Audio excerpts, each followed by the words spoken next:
right, clearly a lot to be unloaded tonight. My name is Hibak Said. On sign language interpretation tonight is Catherine Simaloi. To start us off, the Ethics and Anti-Corruption Commission has handed over the state 59 billion shillings worth of assets and cash that had been illegally acquired. Now, the event held at State House also saw President William Ruto pronounce himself on the contentious conflict of interest bill. However, the names of the individuals behind the heist and the assets ranging from land to money were not disclosed. George Maringa tells us more. These are 13 titles for different places within the country that belongs to the National Housing. Very good. For an institution that has been tasked with fighting corruption in the country, even they will admit that the extent of graft by some individuals is as humongous as the assets they target. Item number 1 is property in Kisumu municipality measuring about 2 acres, which is about 1.8 acres, belonging to the judiciary. You can imagine grabbers went to the judiciary to steal their land. They were very daring, but we managed to recover this piece of land, which is worth 1.4 billion shillings. Come Wednesday afternoon at State House, Nairobi, the Ethics and Anti-Corruption Commission was quick to enumerate the recovered assets, evidence of their hard work. The handing over of about 35 titles, measuring approximately 18.71 acres with a total value of about 5 billion shillings.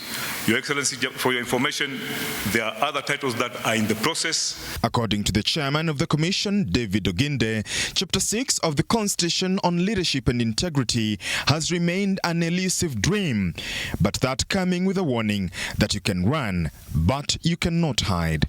We want to assure you that the Commission will continue to work closely with the national and county governments to entrench transparency and accountability in the use of public resources.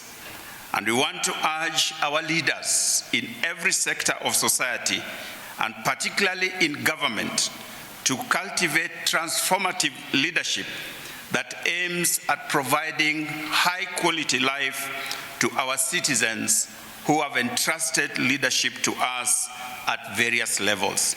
President Ruto, on his part, weighing on the contentious conflict of interest bill. I've engaged with parliamentary leadership and urged Parliament to swiftly pass the conflict of interest bill.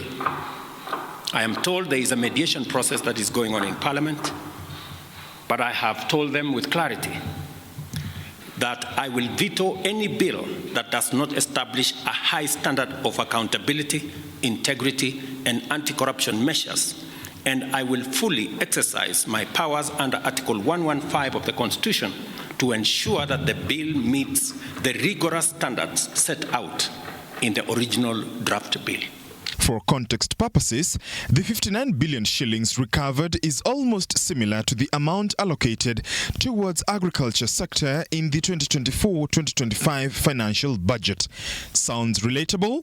The fight against corruption in Kenya has been a hot debate, with opinion being divergent. And as for the brave but bandwagoned individuals behind the loss of the assets and money worth 59 billion shillings, it is the end of the road for them, whereas their identities remain concealed. Either way, as they say nowadays, a win is a win. George Maringa, TV47, Nairobi.